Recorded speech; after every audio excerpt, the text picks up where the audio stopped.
So, We're going, people. how you doing, Bill? Thank you for your time. First off, if you pass over to David Anderson from the Daily Mirror. Dave? Hi, Billy. Okay. How we're going, pal? You good?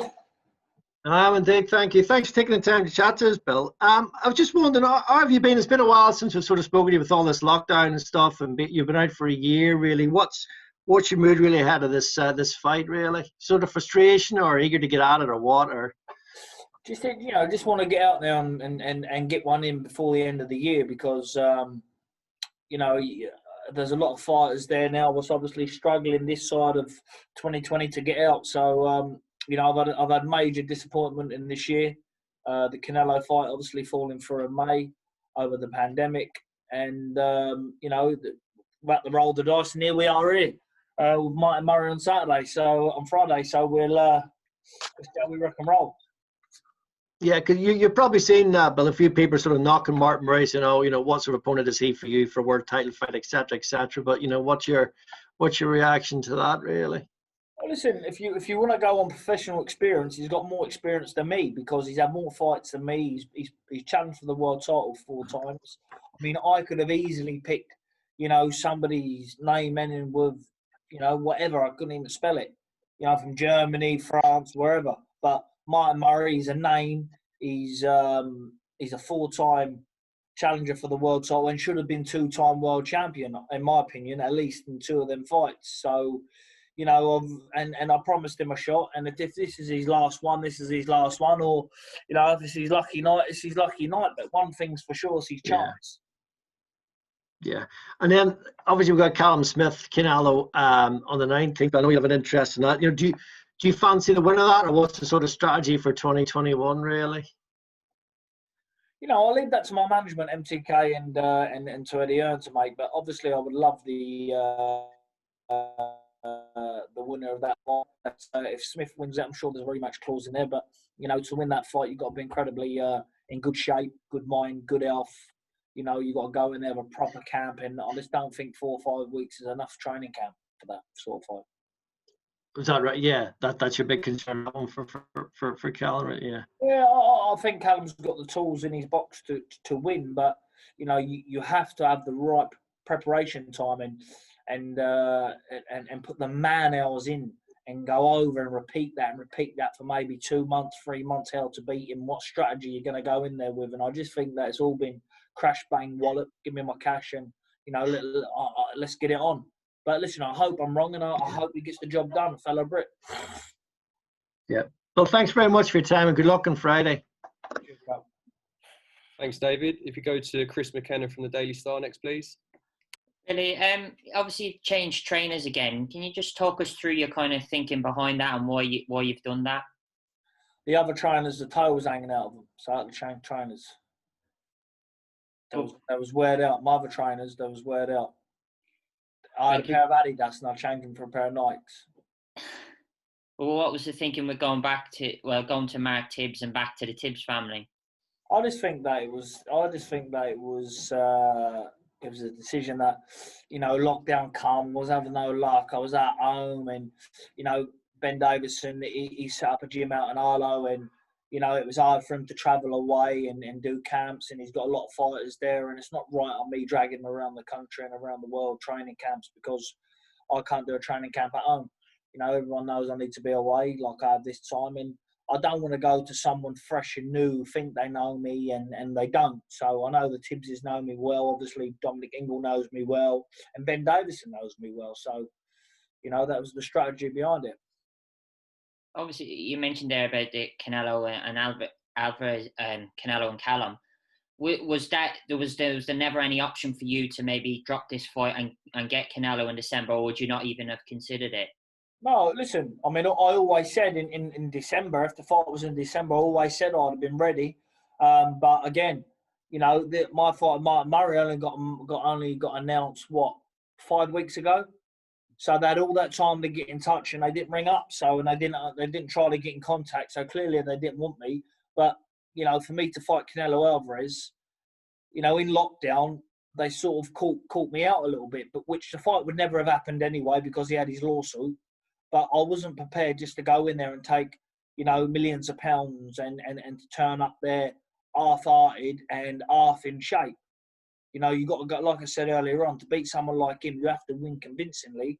And I will be on it now until May. And if it's me in May, it's me. If not, then, 100%, I will be pushing my management company, MTK, for a big, big fight next year. It has to be unification, whatever which way it is.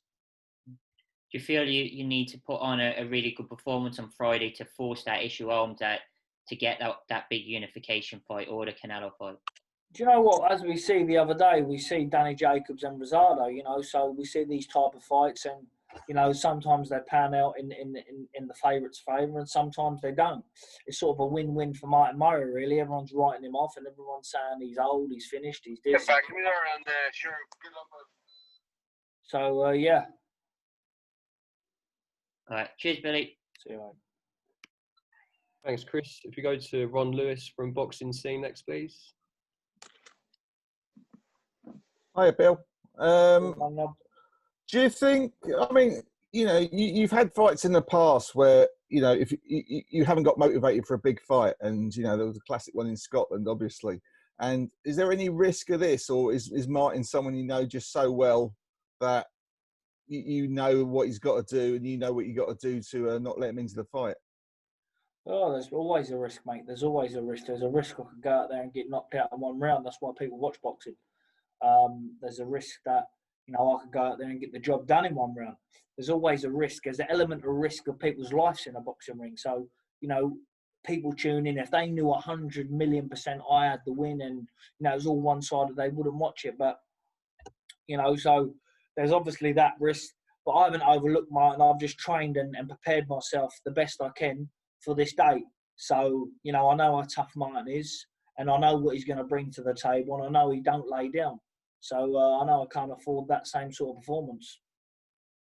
You said before about the importance of going away to train and get yourself away from home. How have you been during lockdown? Has it been a easy time for you, or? Yeah, it's been all right, mate. That's all I've been doing is plenty of sex, to be honest with you. That's all I've been having, plenty of sex and just training, really. But that's the main thing. What got me through lockdown was the sex. Excellent. Take care, Billy. Cheers, mate. Thanks, Ron. If you go to Luke Reddy from the BBC next, please.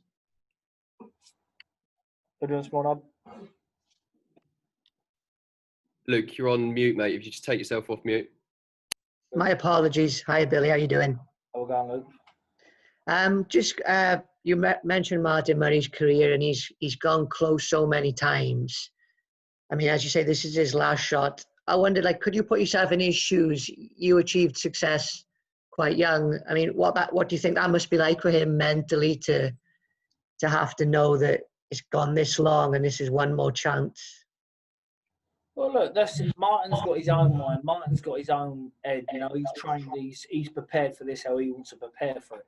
Whether he wants to train on emotions for this fight, whether he wants to train on grit and determination for this fight, or whether he wants to train on experience, it doesn't really matter. He has to find a way to beat me. And I think that'd be difficult for any fighter on the planet at my weight on their night. So, I got to take my hat off to him, what he's done. I was supposed to fight him. I couldn't look at it and say, well, I was mandatory for his British title many, many moons ago and he vacated. And we was both, I was just really turning into a man and he was in his prime. So I was willing to take that chance then. And I'm sure, the shoe's on the other foot now. He's got to take that chance now. You just mentioned there about, the level you're at and how hard to beat. There's been a few instances coming out of, during lockdown and people then fighting and maybe falling a little short or not being as good as they want. So we've not been able to see anything of you for a long time. What level do you think you're at this very point? Listen, it's one of them. I've done the best I can and get as fit as I can in the amount of time I've had. I've took myself away for 7 weeks. Put myself for another training camp. So I've done what's put in front of me. So, I'm hoping, and I'm hoping that the ring rust is not as rusty as that what it can be. I hope I'm a bit looser and smoother than I've been in previous fights before when I've been out the ring for a long time. So, you know, maybe it's a blessing for Martin Murray. Maybe, you know, it suits him more this fight than me. Other than the sex, is there anything different that you've done with the new, you know, a new regime?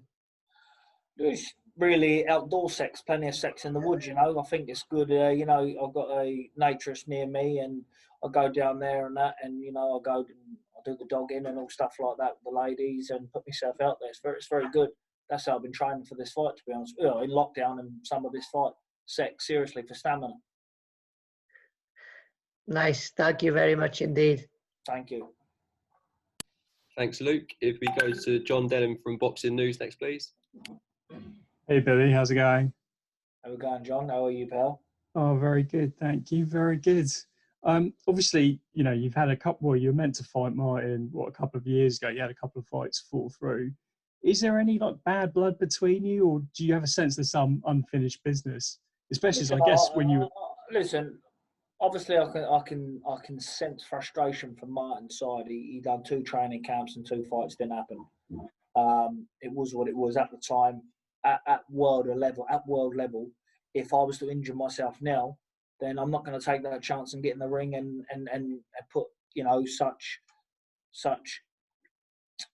you know, as my world title on the line. You know, it means everything to me because, you know, I've worked since I've been a little boy for this, and to get here and to get in the ring just because, you know, you're expected to get in the ring and you got an injury. You know, sadly for him, the same injury that I had, the calf, happened twice in both training camps back to back. You know, obviously didn't give it enough time to heal. I rushed back in training because, you know, I wanted to, but I'll give him my word he'll fight me. And, you know, it's a bit later than expected, but here we are. It's on Friday night. Yeah, and you've, like you said, you could have picked easier opponents for this fight. What?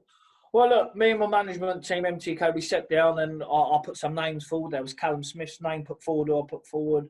They were Canelo Alvarez. They were Demetrius Andrade's. They were, who else were they now? They were Parker's. Thought I'll get my Mantry out the way, but he was already tied up. All of these fighters were tied up. You know, even when the Martin Murray was put on the table, you know, they were still. I was still pushing for Demetrius Andrade, but, you know, he was tied up, and obviously he's got some sort of shit in the pants job and pulled out because he was supposed to be fighting Dusty, and he's pulled out for some reason. He don't, you know. So really, I wanted a bigger fight, but, you know, as in a name, an unbeaten record and stuff like that, because obviously I know I'm going to get critics saying, "Oh, Martin Murray this, Martin Murray that," but he's coming to win. He never comes to lay down. You know, if Martin Murray came to lay down, then I'd be confident enough to say I'd give someone my old purse because I know it's going to be a tough fight, you know? Yeah, and in that sense, how dangerous is it? Because you mentioned how big next year could be for you with the Canelo fight potentially. Because if Martin wins, then, you know, he's sitting in the driving seat. If Martin wins, then, you know, he's got the golden ticket and he sits there and he waits for that chance. If not the rematch. So, you know, financially, it's certainly he's not going to get any better for him. So, you know, good luck to him. I'm happy he's getting paid well, and you know, he's got a lovely family. There's no animosity there with me and him, you know, but I can sense a bit of frustration in him, and if I can get that frustration out of him in the ring on Friday night, I should have a field day. Excellent. Well, that's great. Thanks very much, Billy. Cheers. Thanks, John. If you go to David Charlesworth from Press Association next, please. Hi, Bill. How are you doing? How we going? Good, thank you. This fight is obviously a test. You've just said that, an opportunity to get some tough rounds under your belt. So, is this a good thing to have this now before facing a step up in competition rather than going into a uniform? Listen, I'd be very disappointed if I went in there and blew Martin Murray away in 1 round. I'd be very disappointed. I really, really need rounds. I've been out 1 year. I need rounds to go into big fights for next year, to brush ring rust off. It's all right going in there and thinking you're going to look good, knocking someone out in 30 seconds and, you know, I'm the man. I'm not going to get much credit for that. You know, I didn't need to get in there, and you can do all the sparring in the world, but, you know, getting under them lights, under the real thing, you know, that's what I need to go into these big fights next year. But, you know, to step across that bridge, you know, I need to beat Martin Murray, and I know that. So, and the fight's not yet to happen. We've seen a lot of upsets this year. And Martin Murray's not one of them fighters where you say, oh, you can completely ever write him off. You know, I know I've got a bit of youth on him, but, you know, boxing's a funny game. You know, we can look at, if you want to look at youth, you can go back to the David Price fight and Glenroy Thompson, was it? I'm sure I got his name. Maybe right there. You know, going back to that sort of thing, David had a lot of youth on him, but he still got the win. So, you know, you've got to look at all these aspects in boxing, and you've got to take them into account. That a fight's never won until your hand gets raised in the air. Yeah, that's a fair point. Just like all I've just said, maybe looking ahead to next year, would you be happy to go back down to middleweight? I mean, I know you've mentioned unifications. Would you look at light heavyweight, or is your sole focus on the middleweight when discussing these big fights? Well, listen, it is what it is. I'm up for the big fight. So if there's a big fight at middleweight, I'm sure that I could make middleweight. You know, and realistically, I am a middleweight. But I'm obviously mixing it with the big boys at 12 stone, and I want the big fights at 12 stone, you know. But look, it's one of those. Everybody for middleweight's moved up to 12 stone now, and I think it's the hottest weight division in the world at the minute. Fair enough. All the best Friday. Cheers, Bill. Cheers. Thanks, David. If we go to James Lupton from Pro Boxing Fans. You all right, Bill, mate? How you doing? Well done, James. How are you, mate? Yeah, very good. Thanks, mate. Just want to talk a little bit of outside the ring, your sort of management side and advisory side of things. You've got a couple of boys on the card, Dante Dixon, Louis Edmondson. Is that one eye on the future? Are you sort of looking into that side of things? You know, I'm certainly looking forward to that side of things in the future, at a later date, you know, in a few years yet. But, you know, when you see young talents coming through and, you know, you can spot world elite talent coming through that you believe can be world champions, it'd be nice. It's nice to work alongside them, and I believe that them two, they're managed by myself and co-managed with MTK. I believe that they can be world champions too, guided with the right advice and the right fights. How important is it for these guys? Because normally probably on small hall shows, but with your help, they can get on these bigger shows. How much does that accelerate their progress? You know, like I say, to get on these bills, just to be seen on these bills and to be canned for Sky, I think that, you know, that it's very important for even these promoters to see these young talents, because these are the future coming forward. You know, all of the AJs, myself, the Furies, all the big names in the UK, you know, we're not going to be around for the next 10 years. That's for sure, where these guys are. And it's important to get them seen early and get that stamp on them where people go, do you know what? Yep, we'll have him. And, you know, get their careers and guide them on the right path to world titles. And just the last one from me, Bill. You mentioned about shaking the ring rust. You mentioned about, you know, you've not been in there for a long time. Is that something you considered when considering your opponent in Martin Murray? Well, it's the same for him. You know, he's been out the ring a long time. So obviously, look, when I'm making, if they're saying to me, right, there's your date, then big fights ain't available, this is who is available for you. I'm looking at the best option on paper that I can get for a fight to get me motivated. And I looked at Martin Murray and I think, well, I know he's going to come to fight. And he's been inactive as well. So, you know, we've both been inactive. So it's one of them, you know, who's going to have the better night. And I believe it's me. And you probably believe it's him. I know he ain't going to enter this fight and sign the contract believing, right, I'm fighting Billy Joe, I'm just going to pick my money up and go home. Because we all know he's not built like that. He's a 4-time challenger for the world title, and I believe that he should have been a 2-time world champion out of them 4 challenges. So, you know, it's not a bad pick. Absolutely. Nice one. Cheers, Bill. Cheers, mate. Thanks, James. We go to Joe from Seconds Out. Hi, you're right, mate. How's it going? Yeah, not too bad, mate. You? Yeah, good, thank you. So, do you think this is going to be the toughest fight of Martin Murray's career on Friday? Sorry, as it, you know, because he's been in many tough fights before. Well, it's one of them that I can't. It's not. It's that's what's happened in the past with him, and all his history that's gone. That's that we're in today's world. We're in 2020 now. So, is it gonna? It's how tough are we gonna make that fight? Is he gonna come and commit? And can he take as much punishment as he did in his prime? He's young, 29s, 30s. I don't know. So. No, I'm hoping that it is going to be his toughest fight, because that's what I'm there for. I'm there to do what no one else has done, and that's obviously, pull a sensational win off, whatever way it may be. But boxing's boxing, like I said earlier on, and no one's guaranteed to win, are they? And where would you rank him in comparison to the people you fought? Well, I've never boxed a fellow who's boxed for four world titles before, so. You've got to put him up there, and people's writing him off because of his age. But he's not one of these that sit on the couch. I think he's been doing his personal training. He's been active. He's been training. He's been in the gym. So it's not so he's been up to 20 stone and getting down, and he's not been in the ring for 5 years. The pandemic's come. I think he boxed just before the lockdown. So it is what it is. Fair enough. And lastly, I know you just mentioned you think it's going to be important to get rounds, seeing as you haven't been in the ring for so long. Do you think it's more important to sort of look good and maybe win in impressive fashion, or just get the rounds simply so you're in better shape for when you do face an Andrade or Canelo next year?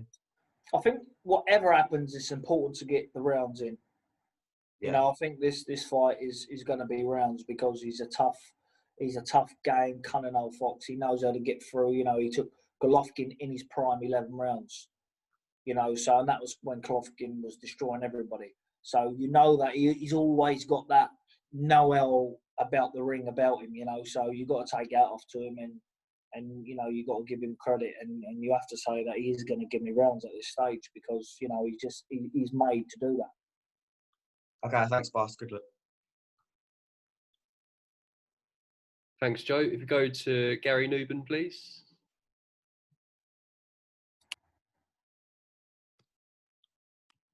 Gary, if you just take yourself off mute. There you go. Billy Joe, whatever you say, you are expected to win on Friday night, and then hopefully for you that would take you to Canelo. I'm just wondering why you would beat Canelo, and how can anybody beat Canelo in these current times at the moment? What are your thoughts on that? Why I would beat Canelo and how I would beat him? Well, how would anybody beat him over the next year or so, the way he looks? I know how I would beat him, but I haven't got Canelo next, so I won't be putting that out over, over to the media in other ways. And I've worked very hard on the game plan for the last 2 years on how to beat him. And when someone when they're giving someone 4 to 5 weeks notice, I believe that's not enough time to prepare mentally in your own head to beat someone like him, because of the fact of the judges, promotions, everything's going to be set up to suit him. I mean, what they'll probably do, they'll probably get Callum Smith out there, and for the duration he's out there, he'll probably be doing stuff like this, just rattling on to the media and talking more than rather getting ready and training and focusing on a game plan to win. But Joe Gallagher's a very experienced trainer, so hopefully, Callum's been under the impression and had the news for the long time that he's fighting Canelo, and maybe we see an upset. But at the minute, I don't see no one beating him without a proper training camp and fully mindset. Looking forward to Friday. You're quite right to say one punch could do it, obviously, but in most people's view, you're going to be a really red-hot favourite. And would you not agree it's not quite as close as the Dubois-Joyce was on paper, even if Joyce was a 3-1 outsider? I mean, it's all stacked in your favour, isn't it? Well, listen, to be honest with you, it's stacked in my favour on paper. But as we know, paper can burn, paper can be thrown in the bin. The script can be torn up and thrown away. So, I've been inactive for over a year now. My last performance wasn't the best in the world, for Matchroom. But, I'm really looking in my own head and mindset. I know that I need to bring a performance out where people go, well, no matter who were in front of him that night, he still was going to look sensational. So in my own head, that's what's in my head, and please God, I get that performance out and move on to bigger and better things. But at the moment, Martin Murray is I'm putting him down as the number one and me the number two. You know, for me to make sure that I don't slip up. You've been around a fair old while. Do you appreciate these fights and these situations more now than you probably did earlier? I've been around a long time, but you know, I just think that you got to be thankful that you know we're allowed to even have any sport in this situation. You know, there's poor people at home now. You got like the elderly at home sitting there alone and you know not having no one around them. My nan's at home. You know, no one's allowed around her, and it's a very lonely life for them. And you know, we get the privilege at least looking forward to doing something we love, whether there's crowds there or not. So I've got to really be very, very thankful to my management, MTK, who's been very, very, very, extremely patient with myself and worked alongside me, and Matchroom. So I'm happy I'm out, and we've got to be thankful. Just like to know as well, what you think about fighting in front of no crowds? How strange is that going to be for you? Oh look, it's one of them. When that bell goes, I don't hear any crowd anyway. You know, I don't box. I'm not a crowd pleaser because out of my 29 fights, if I've took 10 clean punches, then that's a lot. So, you know, I don't fight on the crowd's reaction. I fight on my own intelligence and my own know-how.